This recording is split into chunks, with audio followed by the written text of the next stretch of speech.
maingay dito sa loob. Sino kayo? Umalis kayo dyan! Baka mapano kayo dyan! Andito mga friends mo, andito ang family, tapos aalis ka ng ganyan. They took the time out to be here. Ba't ka aalis na yan? Di ka ba nahihiya? Bakit? Ayaw ninyong malaman ni Eugenia, kaya lang nga pumayag na sa kasalan na ito. Dahil yun ang kagustuhan ninyo. Dad, let's welcome down, Dad. Sandra, saan ka pupunta? Mag-usap tayo. Sino yung dalawang bata na yan? Sila ho yung mga nagbalik kila Marcova. Wala po kaming matutuluyan. Oo nga po, kahit ilang araw lang. Po. Bahala ka na nga. Abet, anak.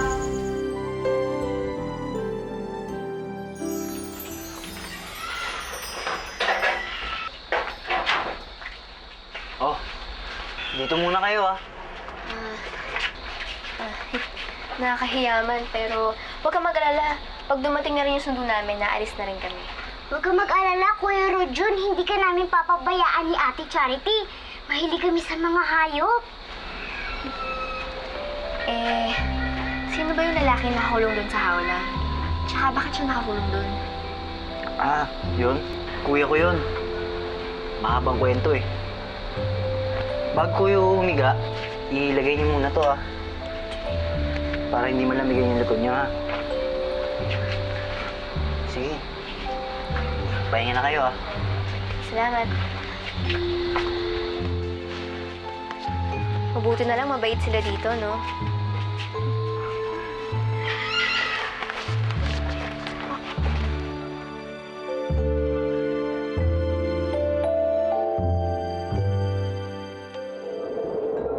Ate Charity, tingnan mo.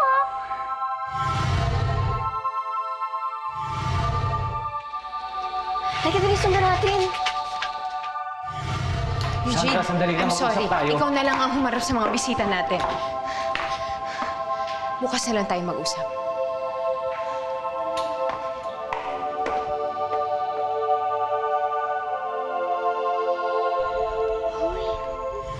Tingnan mo, Charity, yun. Ngayon, ito.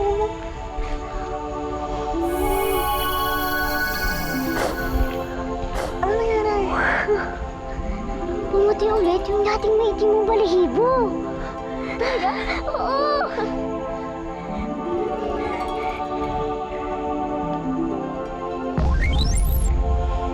Bang potpot. Potpot.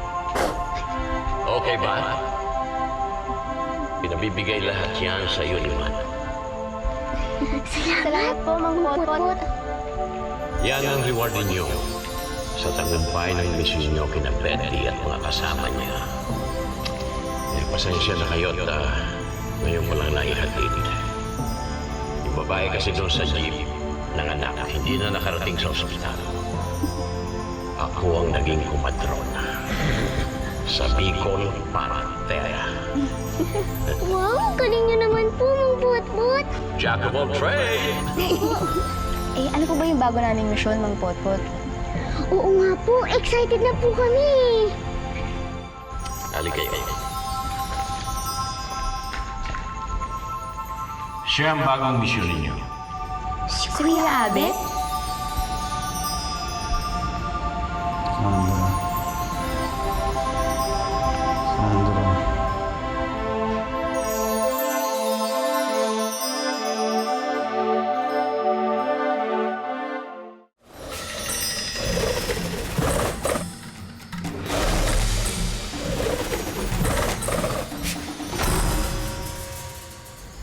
Diyan nagsimula ang lahat.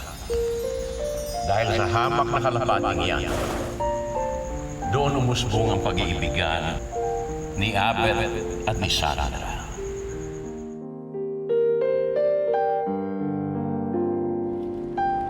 Miss, sandali lang.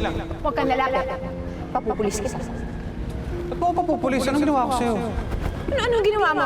Ano ibig sabihin nito, ha? Ha? Hindi naman para sa'yo yun eh. Kaya nga kita sinusundan eh. Kukunin ko sana sa'yo.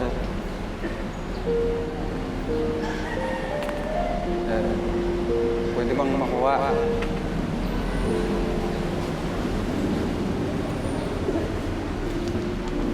Tama.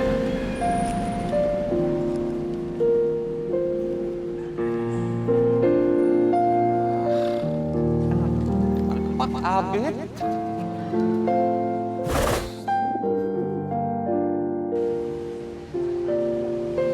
Palpak.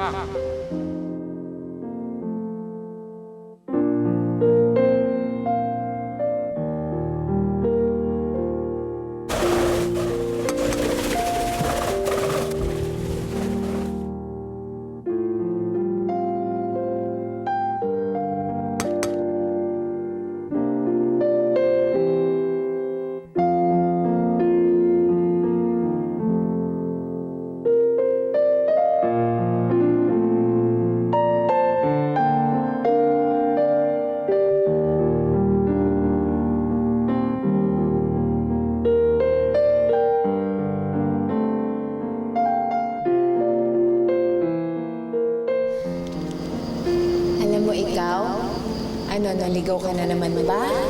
O para sa akin talaga tong sulat na to?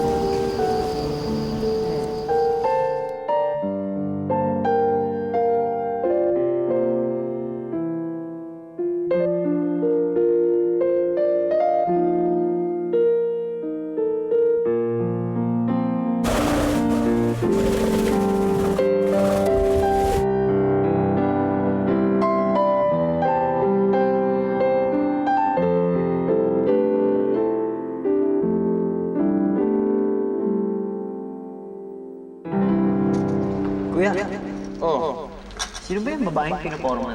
Hindi ko pa siya kilala eh, pero nakatira siya dun sa subdivision sa tabi ng park. Alam mo kung saan kung pinupuntahan yung mga aso ni Mr. Ching?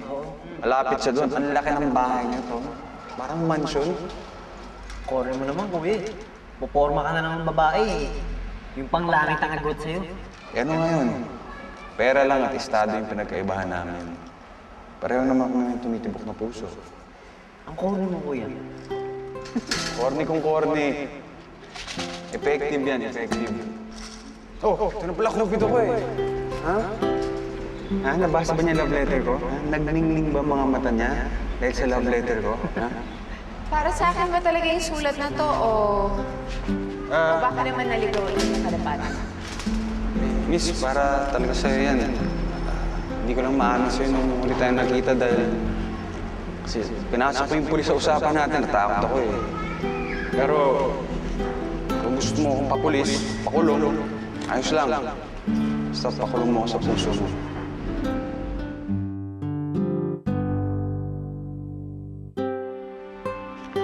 Miss, sandali lang. Nagustuhan mo ba yung love letter ko? Alam mo kung gusto mong manligaw, umarap ka ng maayos sa akin, hindi yung kalapati mo yung pinapadala mo. Sige ka, baka mamaya sa kalapati mo ako ma-inlove.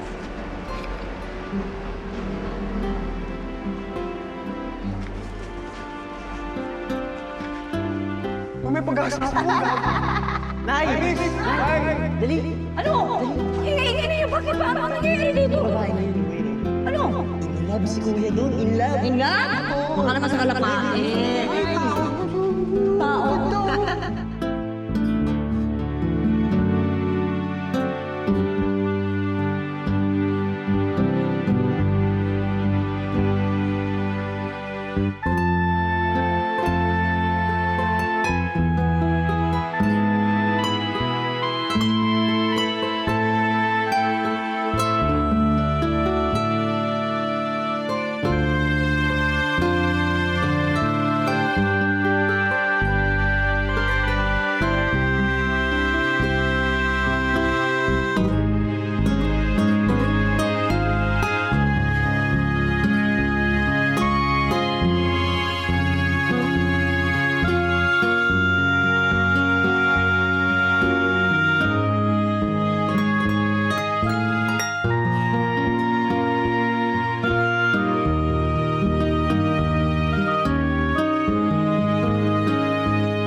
Tuluyan ang kaibigan, sina Abet at Sandra. Ano po nangyari? Oo nga po, bakit po nagkaganyan si Kuya Abet? So, my devil, ang baling lalaking yan pala ang gusto niyo, ha? Akala niyo siguro may itatago niyo sa amin yan ni Azura. Well, humanda kayo.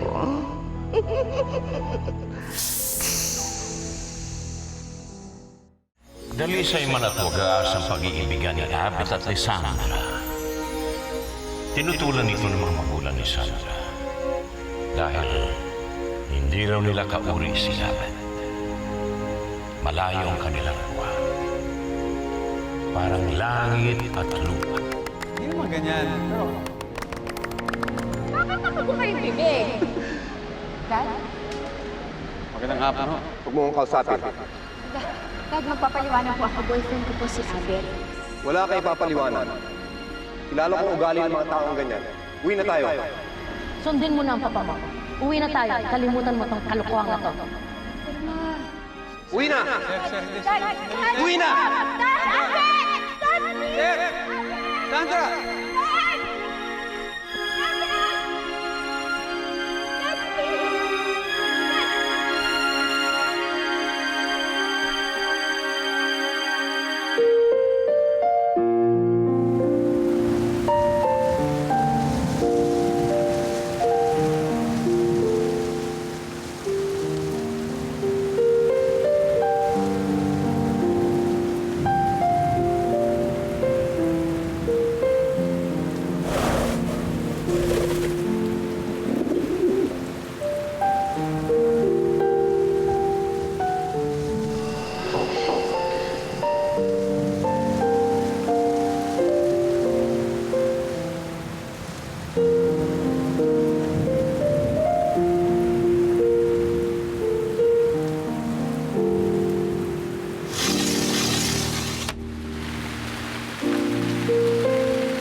Mahal na mahal kita, Sandra. Sumama ka sa akin, makakasalan kita. Magsisikap at mabuhayan ka.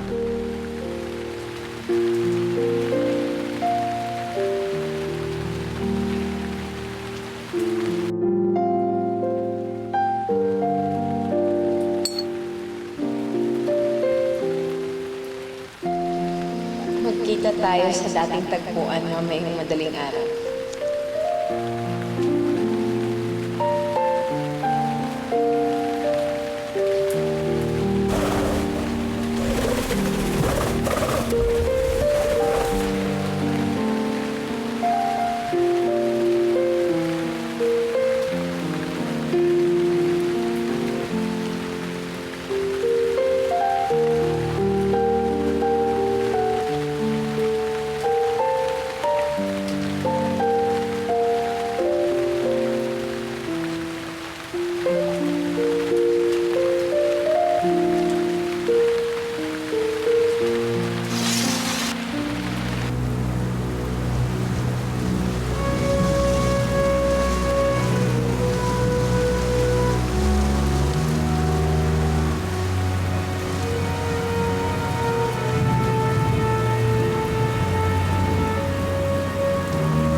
Kailangan niya. Tigilan mo na si Sandra. Huwag ka na magpapakita sa kanya kahit kailan. Kung hindi, papatayin ka namin.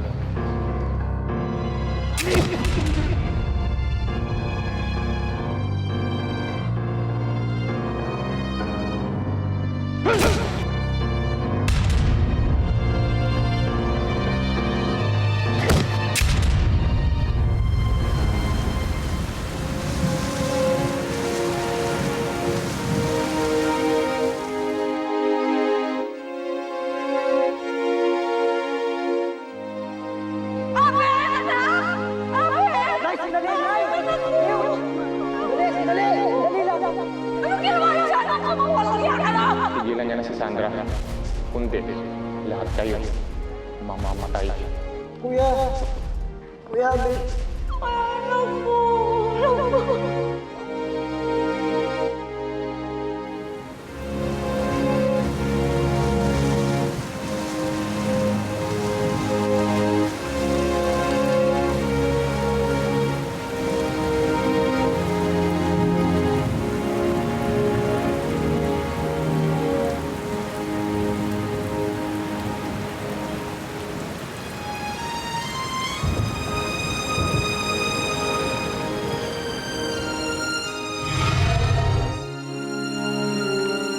Ano ba talagang gusto mong gawin sa buhay mo, Sandra?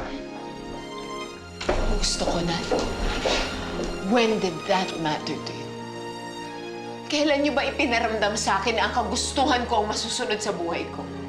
Wala ka talagang utang na loob. Binigay namin sa'yo lahat ng kailangan mo, Sandra. Binigay niyo nga sa akin ang lahat ng gusto ko. Pero anong kapalit nun, Dan? Ang kalayaan ko para makapagdesisyon para sa sarili ko. Kapalit nun, ang kaluluwa ko. Look, pinuhay ninyo ako sa karangyaan.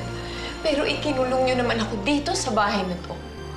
Sandra, anak, gusto lang naman ng papa mo na... Hindi niyo nga alam, ha, kung may mga pangarap ako sa buhay. Hindi niyo nga alam kung ano ang gusto kong gawin. Gusto ninyo, huminto ako sa college. Ayaw ninyo akong pagtapusin. Sinunod ko kayo.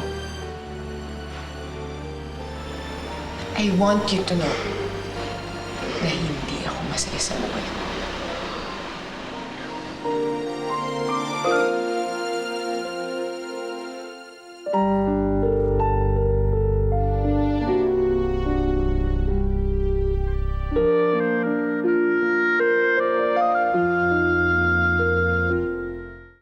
Paano kaya natin pakikitain si Ate Sandra tsaka si Kuya Abet, no?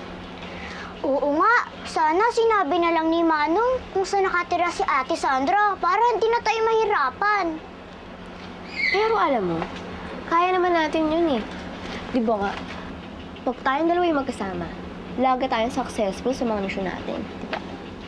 Huwag mo sabihin yan. Baka mamaya sabihin ni Manong, yumayabang na tayo. Oo. Bakit? Kawawa naman si Ate Sandra tsaka si Kuya Abet, no? Ganun pala pag love. Nakakaiyak kapag hindi kayo nagkakatuluyan. Eh, tayo kaya? Ano tayo kaya? Ano kaya mangyayari sa atin kapag tayo naman yun na in love? Hala, don't say bad words. Anghel tayo, di ba? Ito naman, naisip ko lang naman eh. Hindi ko kasi ma-imagine kung paano ma-in love.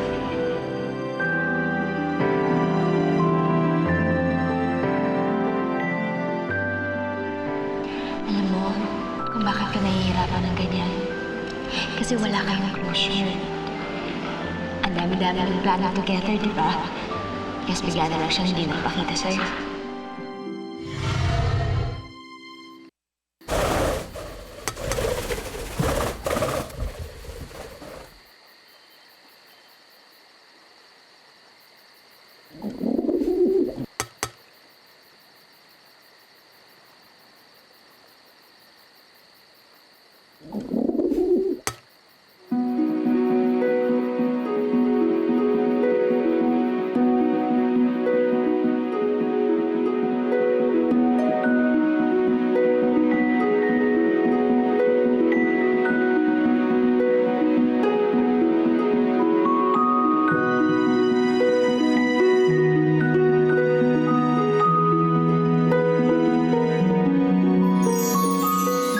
Alam mo na kung ano ang bagong misyon na ginawa ng lupa ngayon.